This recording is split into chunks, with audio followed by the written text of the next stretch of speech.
Welcome to Not From Here, a podcast dedicated to past versions of ourselves. And the current versions of all of you. We are your co-hosts. I'm Riley Klauza. And I am Isa Rodriguez. And we are just a couple of Michiganders turned New Yorkers trying to get a grip. Have you ever been made fun of for the way you say things or thought, damn, I never even realized I had an accent? Well, we have too, because we're definitely Not from here. 1, 2, 3, 4.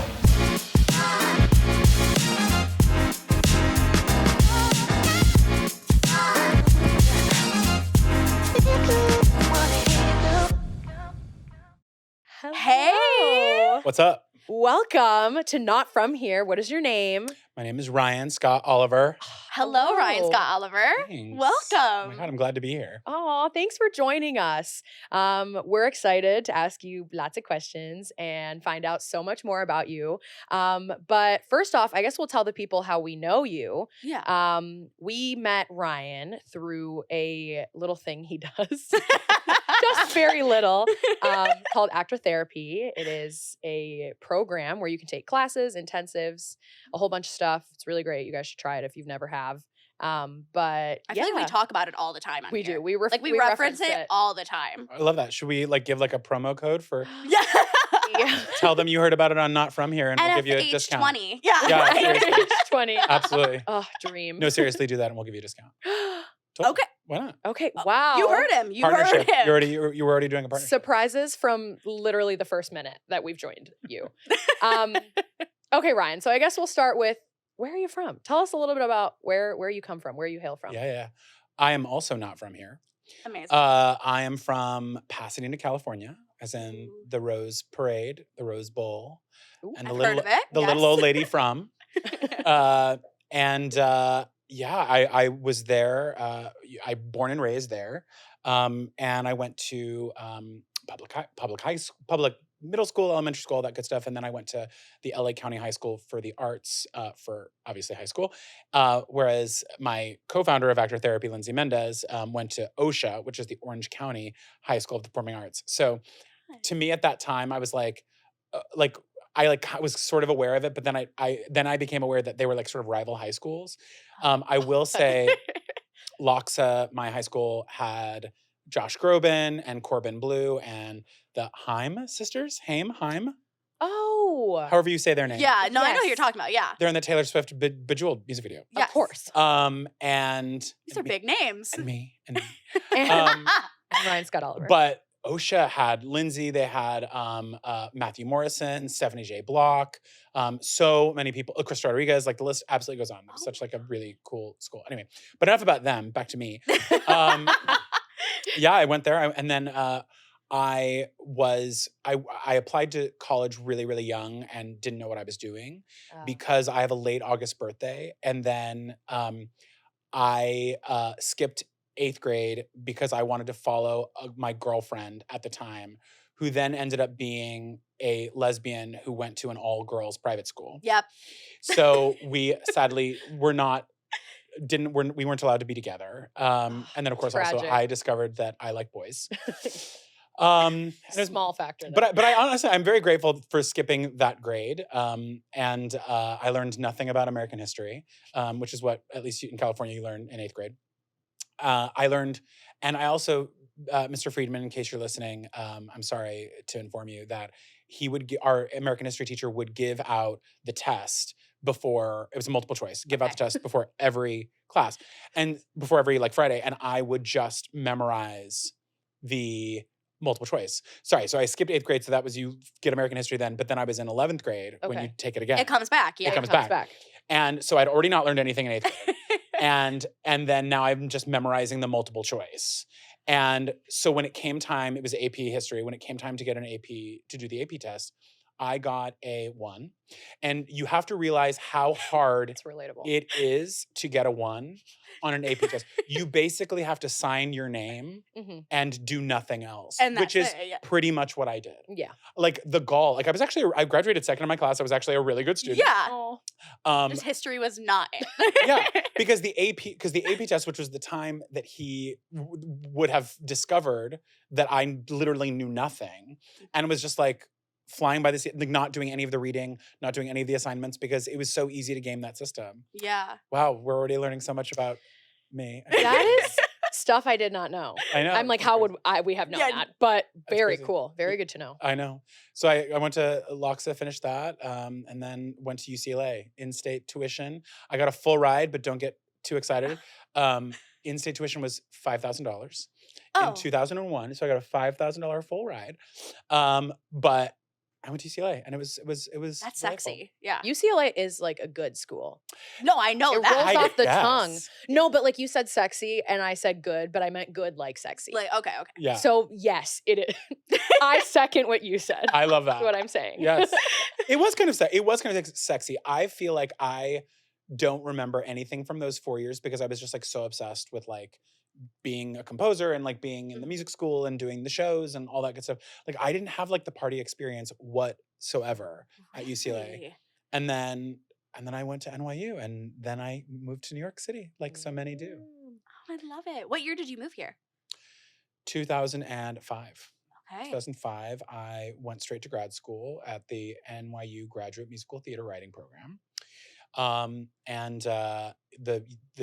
2 years before me, Joy Conis, Michael R. Jackson were the years before me. And I had a really wonderful class. Opening on Broadway is Maybe Happy Ending. Yeah. Is coming, and Will Aronson, who's the composer of that, was one of my classmates. Oh, Wow. So truly wonderful guy, and I'm so excited to see that show. Oh, me too. Yeah. That's all over my For You page right now. I can't wait. Absolutely. So going back a little bit, how did you get into like theater and composing and writing overall? Yeah. So I didn't have an artistic family like whatsoever. My father was a truck driver. My mother cleaned houses and then like worked for the school district. And we're a very sports family. I played baseball. I was not good at it. And super long story short, one of the kids I was in baseball with, his older sister and his mother were like theater queens, and she was a music teacher, and so they basically got me involved in this summer program that did like musical reviews, and so I like the first year was Rodgers and Hammerstein, and so I like sang "If I Loved You," and Oh. I was terrible. And I stayed with that, and that was like 5th or 6th grade.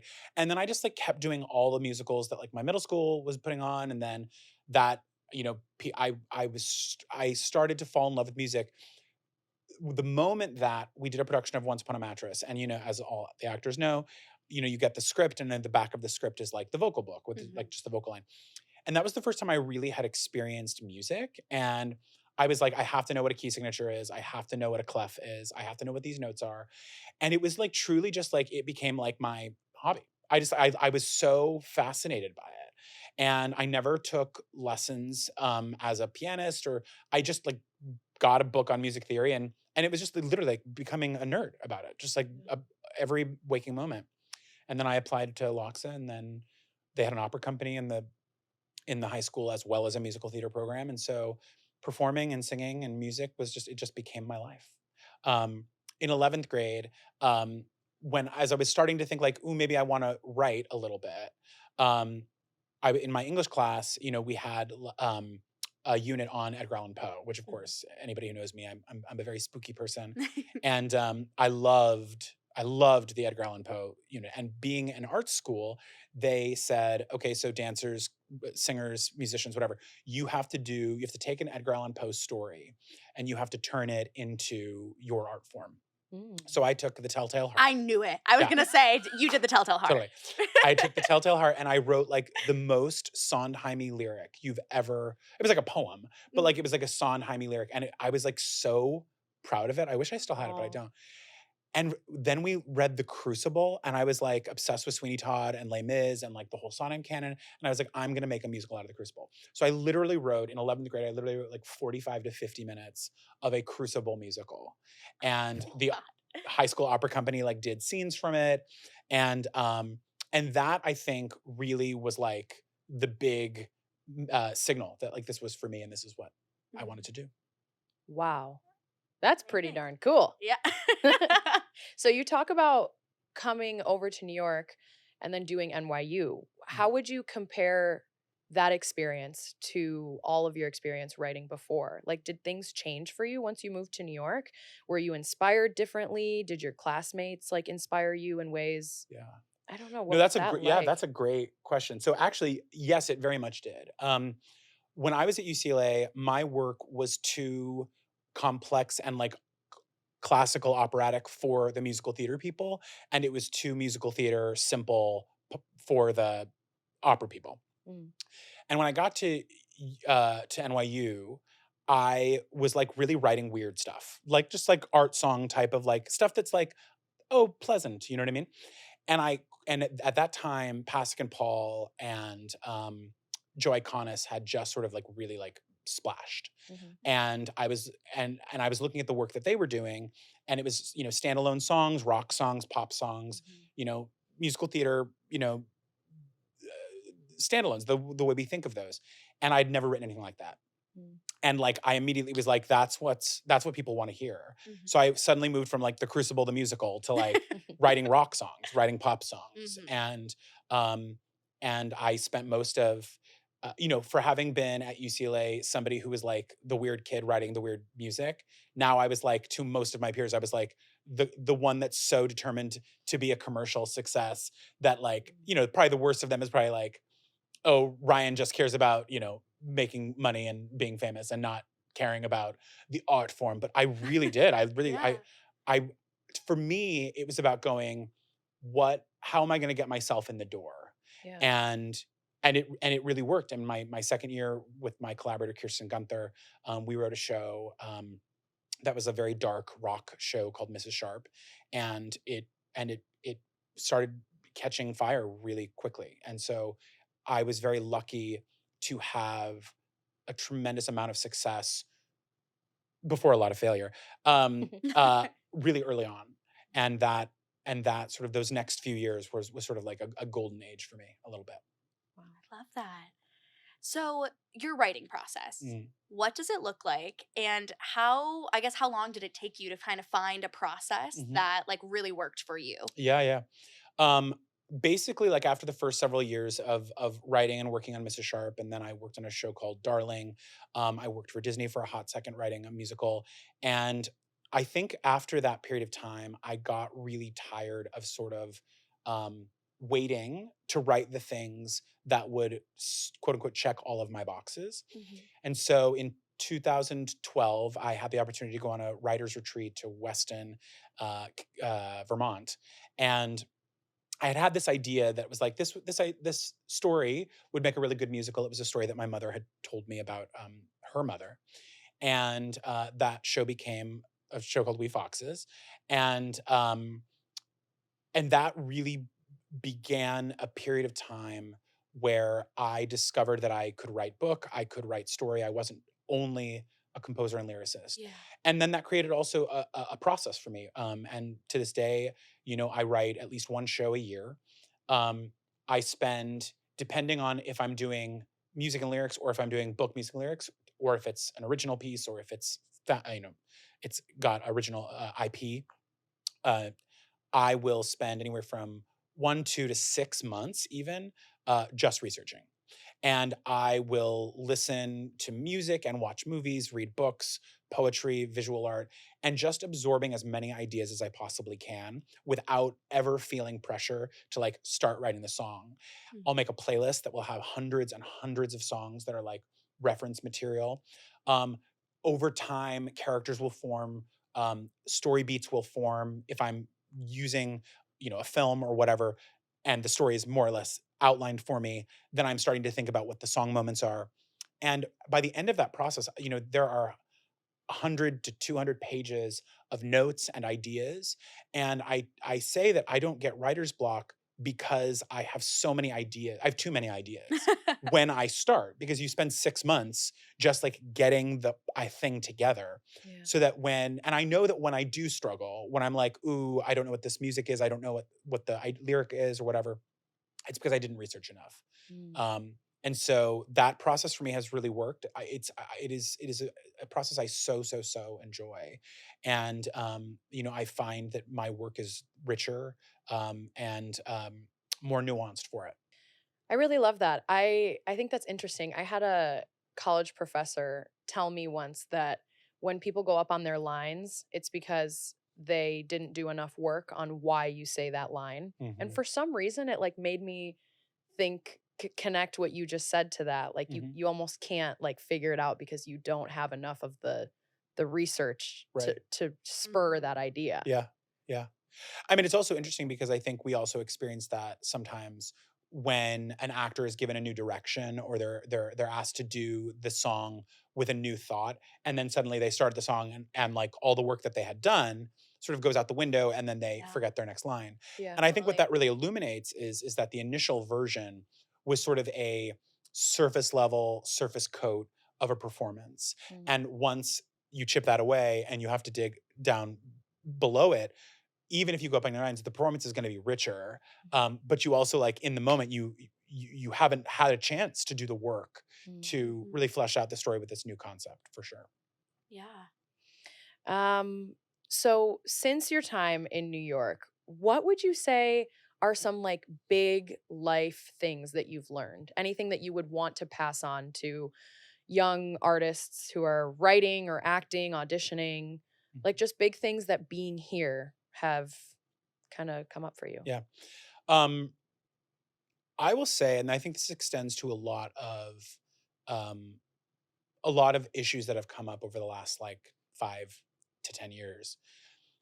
When I just turned 40, so when I came to New York in my 20s, the 2005, 2015 was really my 20s.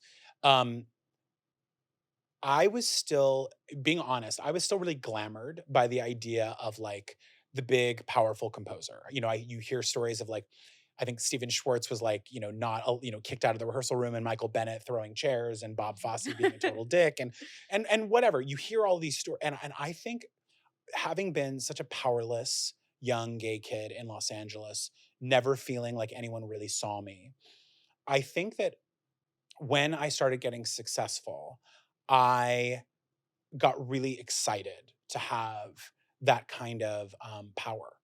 And because I was so good at my job and because I had such a big personality, because thanks to my father, I am a very um, brazen person, um, I feel like I was kind of a dick a lot. And it took a lot of wake up calls for me. I lost a number of friendships, in the end of 2015, 16, 17. Um, my father, who thankfully won't watch this, uh, he's very much the person who, when someone like wrongs him, he's like, "Goodbye, I'll never see you again." Mhm. And I definitely did that a little bit when I was, in my late 20s.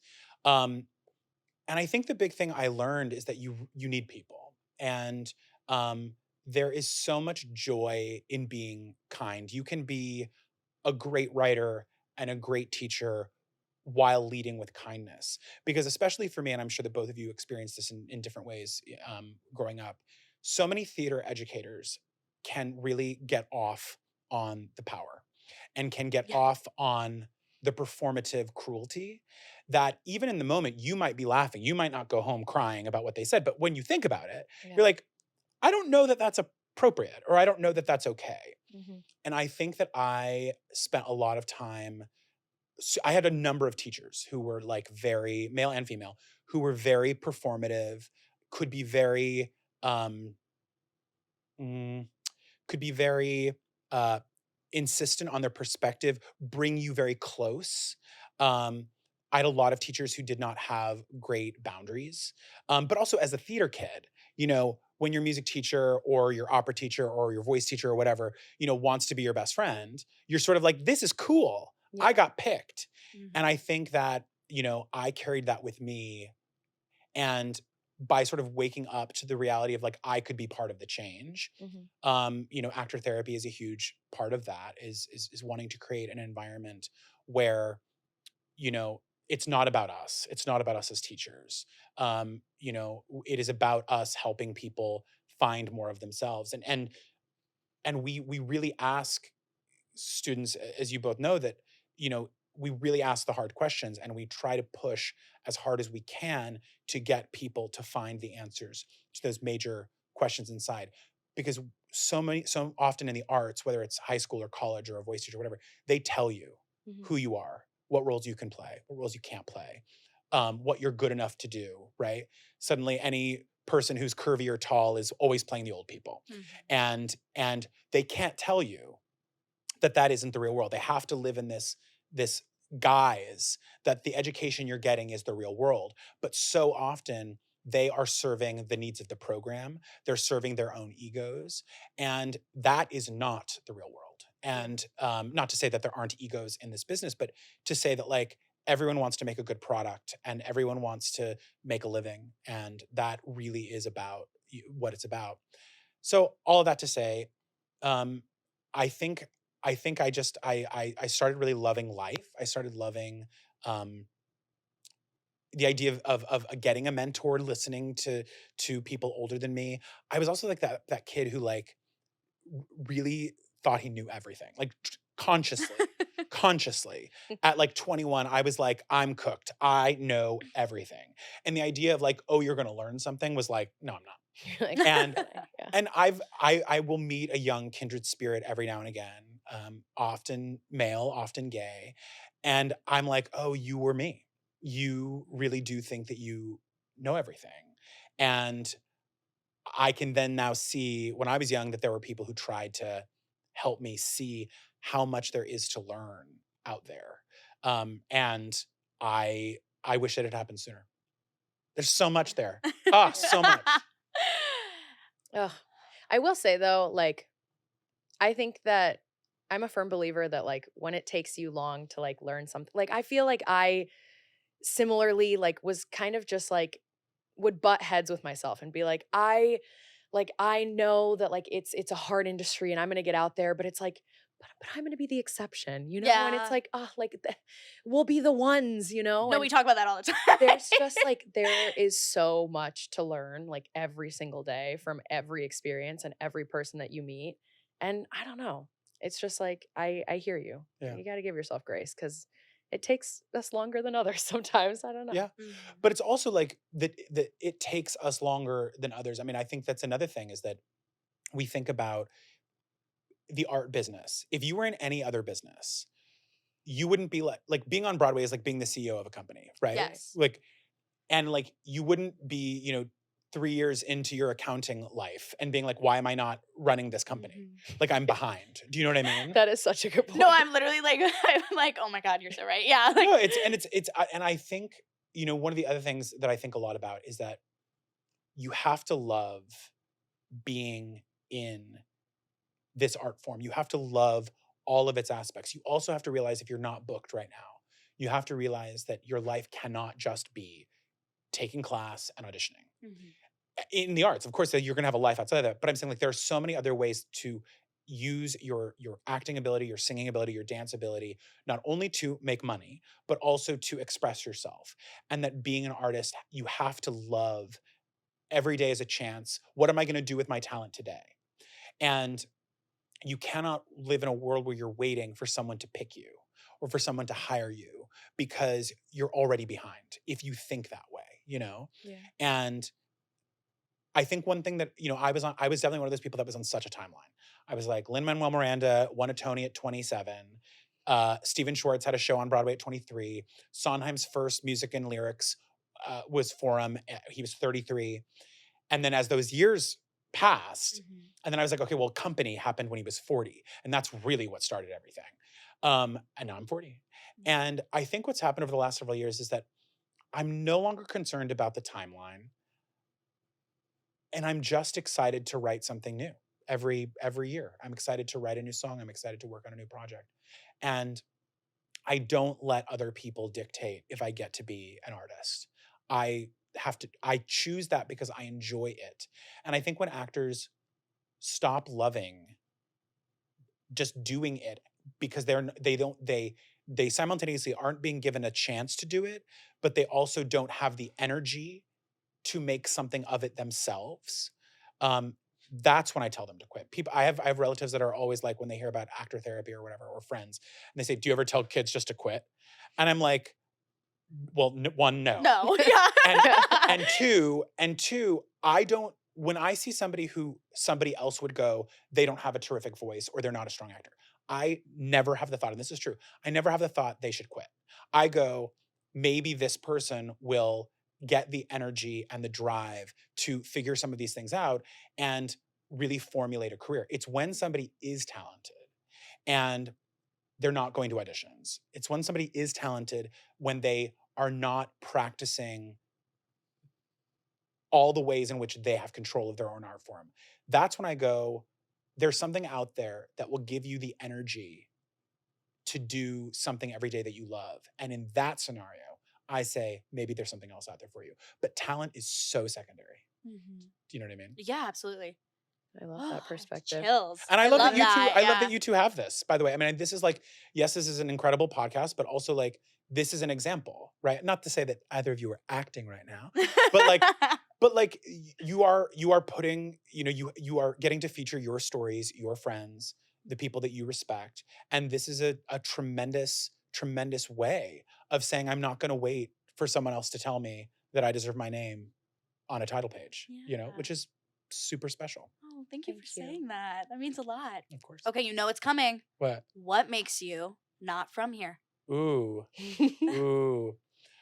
This is sort of a weird analogy. I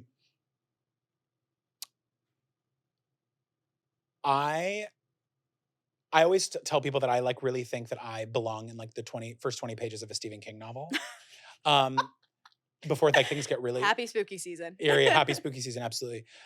When I grew up in LA, I was like, this is not it, but I didn't have anything to compare it to. Yeah. And when I first came to the East Coast, and especially in like Massachusetts and New England and Vermont and all of those wonderful places, I was like, oh, this like green mountains, gloomy, like this is really where I belong.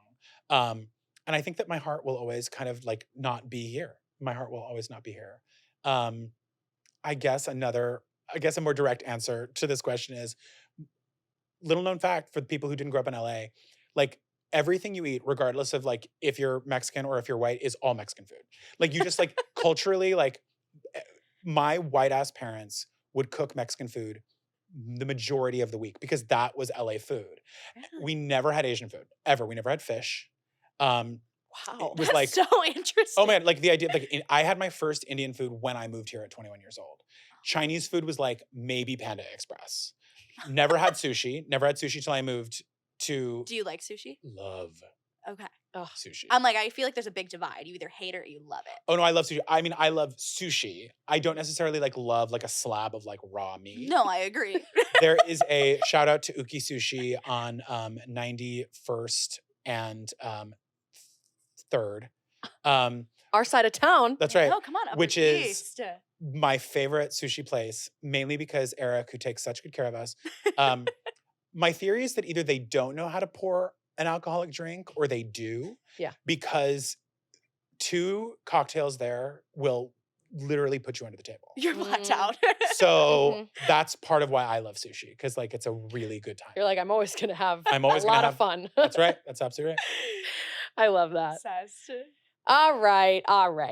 I want to talk about your shows. Great. Let's do You it. mentioned Wee Foxes I did. earlier. And so I know chronologically that's not necessarily in Sure. order. But for those of you who don't know, Ryan, I'm going to tell him about something you did back in 2017. No. You're like, what did I do? So you did like a workshop staged reading of Wee Foxes at Michigan State University. That's where I went to school. And my favorite thing about Wee Foxes being at Michigan State University. So I saw it, and I loved this program that we had in college. It is called, still there. It's called the Imagine program, and they actually just did In Pieces by Joey Contreras like a weekend ago, and I heard it was fabulous and whatnot. But they bring in these like new musical theater writers from New York City or other, booming industry places, Chicago, LA, whatever. And they bring a new musical, they bring a couple equity actors with them, they're like team, and they workshop a show in like 2-3 weeks, and then they put it on at the Wharton Center for Performing Arts, which is a professional Love. producing, Mhm. presenting organization. So I was a freshman, and I had been in college for maybe a week, like literally a week. And they were like, all right, freshman kids, like, we're going to take you to like the big stage. All right. We're going to take you to this new musical. There's going to be lots of important people there. So like you're sitting in the audience and you're keeping quiet and you're just observing. And that was like the first time I ever saw you. And, you know, I was just like an 18-year-old. So I was freaking out. Yeah. But that was like where my personal obsession with you and your music started Oh my God. back in 2017. And then We Foxes was just like amazing. And I would love to hear your perspective of how that experience was. Oh my God. That was such a magical experience. And it's like so sad. It's like so funny to think back, like that I didn't know you then. I No, know. you guys were in the same room. like, no. Breathing the same air.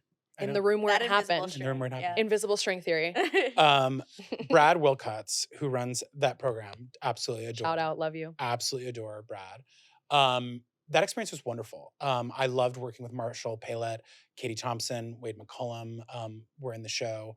And it was an awesome experience because there was, you know, as a writer,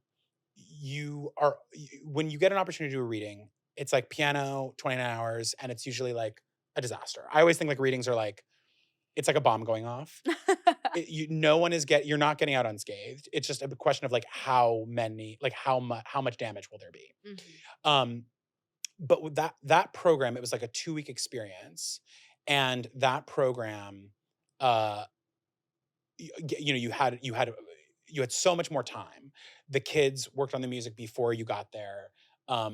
You got to be on a stage. It got to be semi-staged. There was a little bit of an orchestra. It was super exciting to have. And what was also crazy about those 2 weeks, and I forget where I went, but during those 2 or 3 weeks, I did go to Michigan, but then that weekend I went somewhere else because I had to. I went to Utah for like a casting thing, Oh. or LA, or I went somewhere, and then I went back to Michigan. I'm like, Oh my not God. close. And Yeah. then when we were done, then I think I went to London to work on a show, and like that period of time, I remember I called it my Sepok, as in September, October, Sepok epoch. And it was like, it was such a weird time, but I had such a wonderful time Ugh. and met so many wonderful people there. That's crazy. But I Just didn't- crazy that, you know, we were there. I was there. Yeah. Yeah. Okay. Then 35 millimeter. Yeah. Uh, The show that, what's funny is like, that's the show that I think most people know of mine. mhm. And it wasn't until 5 or 6 years after it had been released, you know, 2016, 2017, Mhm. when I realized like, oh, this show is like kind of part of the canon. You know, it's like Oh, yeah. after kids get through Last 5 Years and after kids get through Songs for a New World, you know, that show is like among the next shows that, you know, people are like, you have to know that. Yes. That is literally how I found it. No, like same. Songs for a New World, then it's like listen to, and then it's like No, yeah, it was 35 like millimeter. the Spotify recommended, like, or like this, and then, yep. 100%. Yeah. 100%. It was magical. I mean, that was that was again an example of I'd written 2 shows that were in like development hell, getting workshopped and developed, you know, around the country and doing really cool things.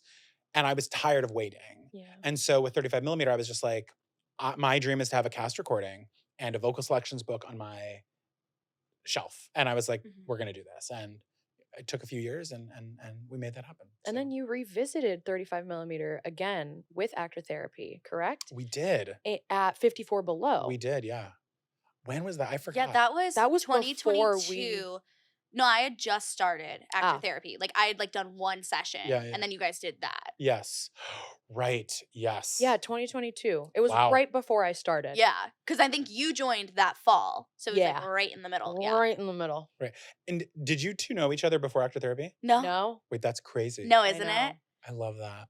No, Where about- everyone assumes we know each other from home, but Nope. no, we met out Two here. Michiganders in Um, New York.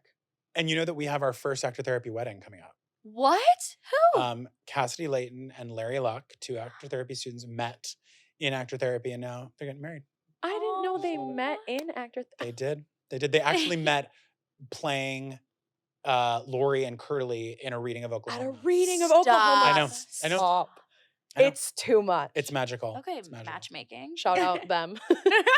Hey, Cassidy. Congratulations. Yeah, wow, that is actually phenomenal. I loved that. I actually think it's fun to sort of talk about my first real musical and the most recent one. I think Yeah. that is Yeah, that is really exciting.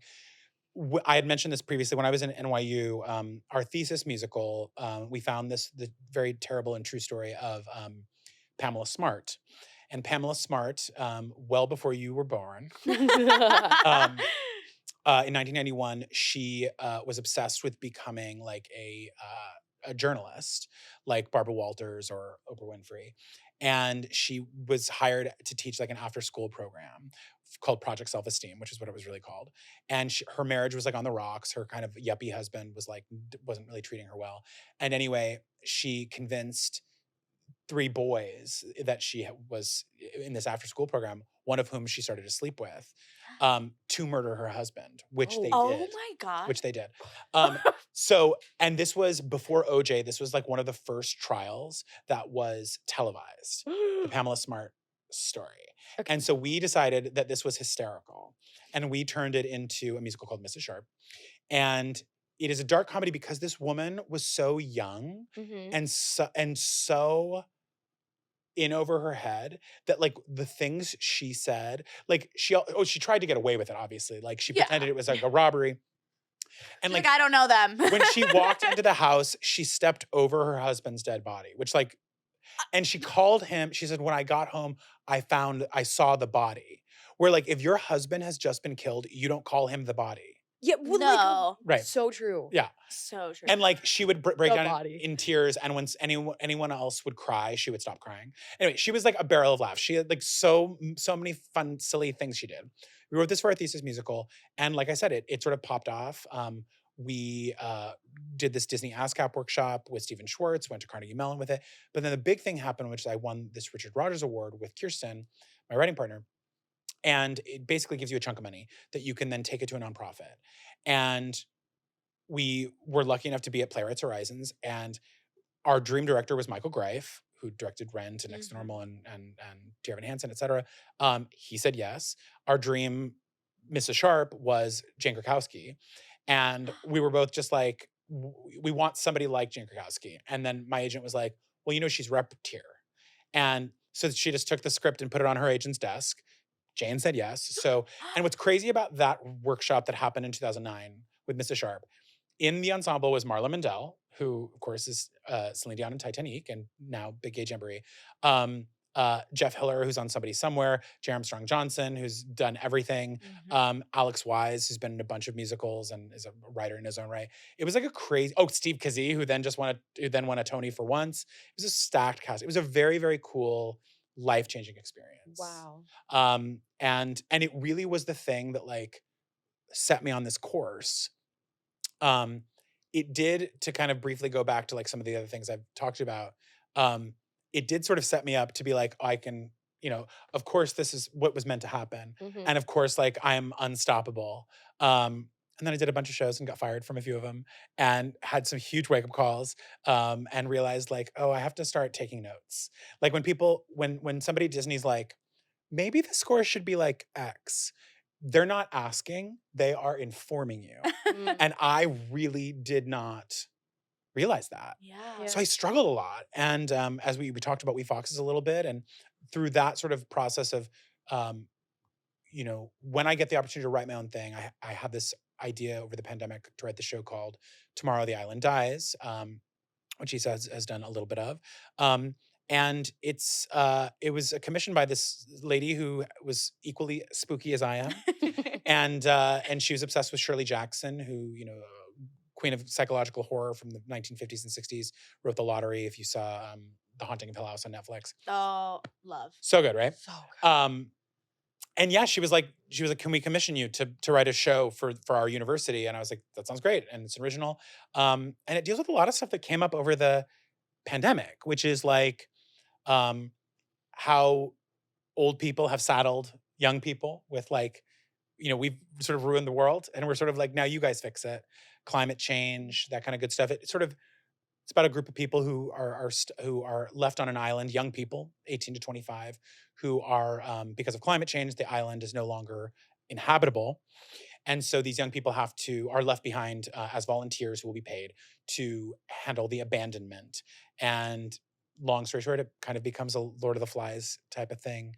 And what becomes like a story about the hope for tomorrow actually becomes a piece about, how we fight for causes and how the fight for the cause can become a mob and how it can go too far and it can destroy lives.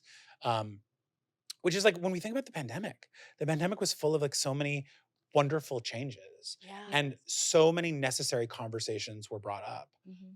On the other hand, it also became, I think we had so much energy and we had so much misplaced anger and frustration Mm-hmm. that I think we were like so upset having lived through the Donald Trump years Yeah.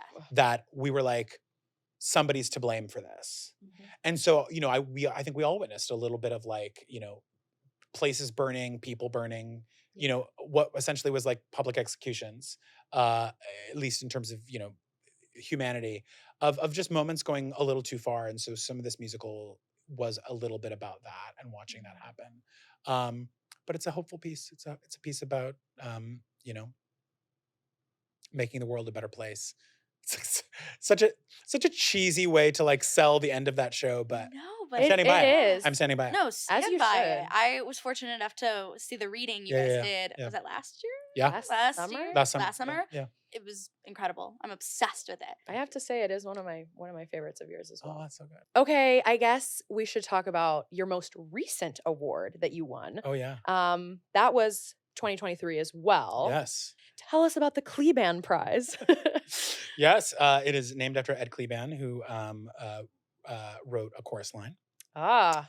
And what happens when you die and you've written a very successful musical Mhm. is that royalties, obviously go to your estate, and then a chunk of it's left over in case your family wants to give, an award to somebody. And so the Kleban has been around for a solid maybe 25 years. Wow. God, more than that, maybe 30 years. Anyway, but Jason Robert Brown has won it. Michael John LaCusa, Larry O'Keefe, Adam Guan, Joy Conis. Like it's a really prestigious prize, and I applied so many times to win it. I want to collect all the awards. Yeah. And I had previously been fortunate enough to win the Rogers and the Larson, and the Kleban was like one that I was like, I need to win it. And I worked my butt off. I've worked a really long time in this business. Yeah. I feel like, every year when the winners are announced, you often hear people like grumbling, because for one reason or another, like, they didn't deserve it or they're so new. Who are they? Mm-hmm. And I felt like when I won, people were like, he hasn't won it yet. And it was kind of like, good for him. That's you know what I mean? Very nice feeling. Yes. Yes. That did feel nice. And that was, I found out in December 2022, and it was one of those moments, and when you get the thing and you constantly are re-waking up to the reality that like, oh my God, I got the thing. And like, especially after such a period of time of not getting the thing, not getting that thing, not getting a lot of things. Yeah. You kind of go like, you forget how nice it feels to get the thing. Like you actually like are out of practice. Yeah. In the act of like understanding what it means to win anything. And so I definitely felt a little bit of like, oh God, right. Like, oh my gosh, this is what we worked for. That's right. So it's pretty wonderful. That's awesome. And it's like the other awards where they award you so that you can continue writing, correct? And working on new musicals. And so do you feel like that impacted your last like year and a half? Like, have you been able to write more? Yes. I bought my first piano. Oh. I'd always had a keyboard. Yeah. A piano's like a good purchase for an artist. Absolutely. I upgraded a bunch of, my tech, new computer, new monitor, it made me feel much like, kind of an ongoing theme. It made me feel like I don't need to wait for some other thing to have the studio and the life that I want to have. And so it definitely did help with that. And it did help me be able to spend a little bit more time at home and focus on my work. Yeah. Yeah. I love that. So I'm gonna ask you the annoying question that we all get as artists. Yeah. But like what's next? What Do you have any like life goals that you feel like haven't gotten there yet that you're like pushing for still? I have no goals. No dreams, no goals. No dreams. You know what's so funny is, I mean, of course, you know, I'm very excited to one day have a Broadway show.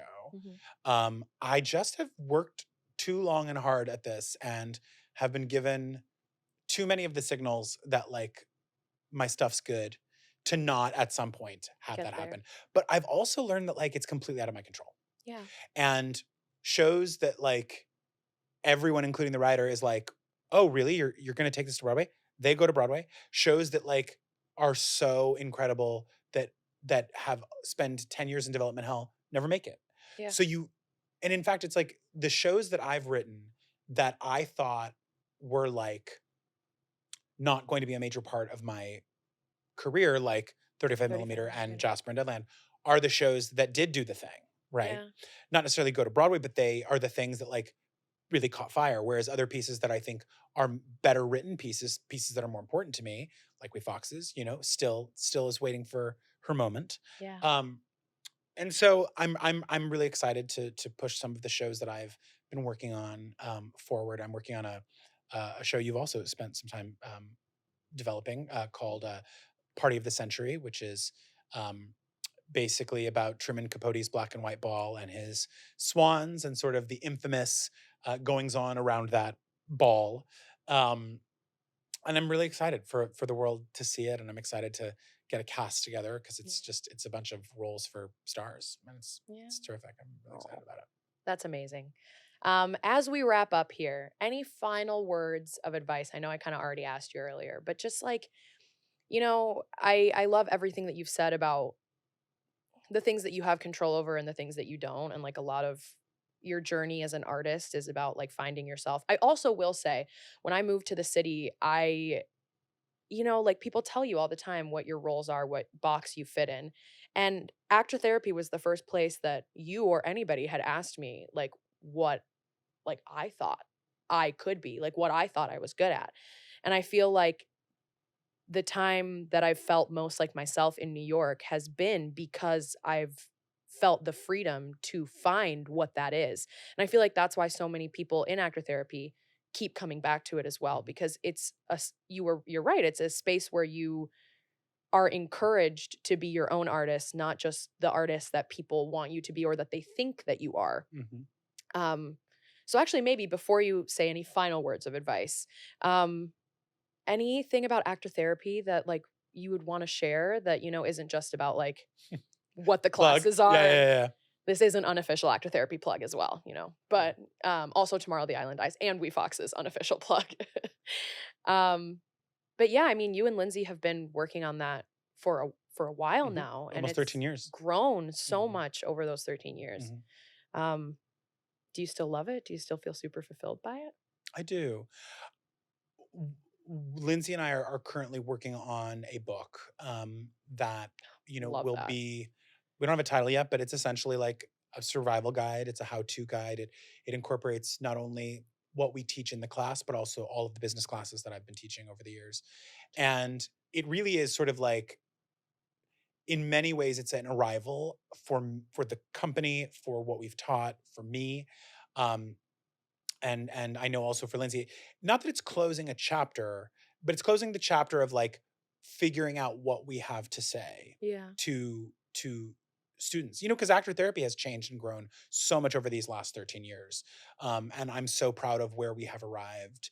And so I'm excited about the book because I am still fulfilled by it. I do still love it.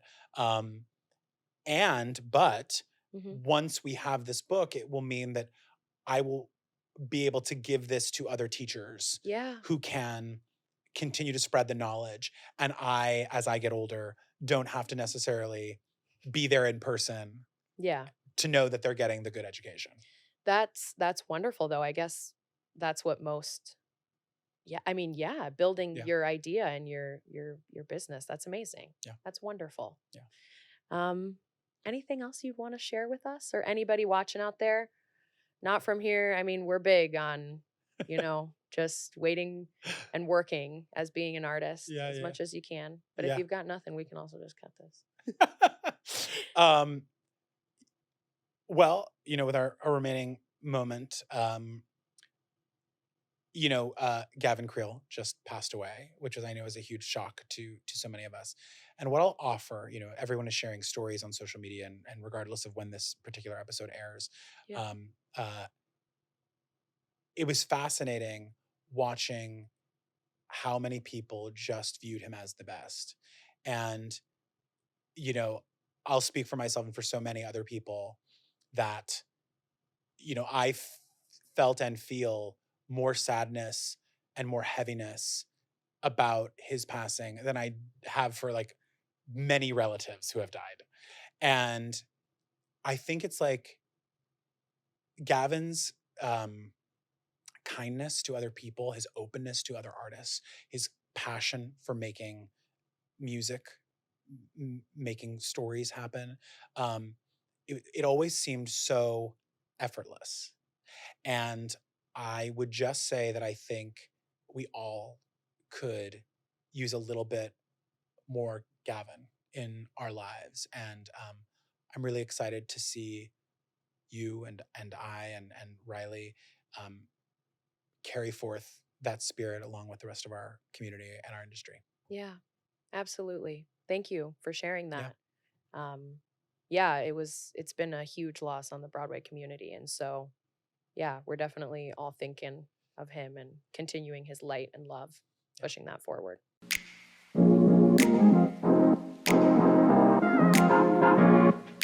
Thank you so much, Ryan, for joining us. It is truly such an honor for both of us. And we thank you just for being our friend and our mentor. And we love you. Love you so much. guys. Where can the people find you?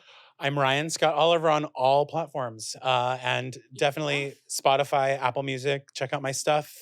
Even if you know some of it, there's a lot of other stuff to check out. There's a lot more. Go listen to it. You know you want to.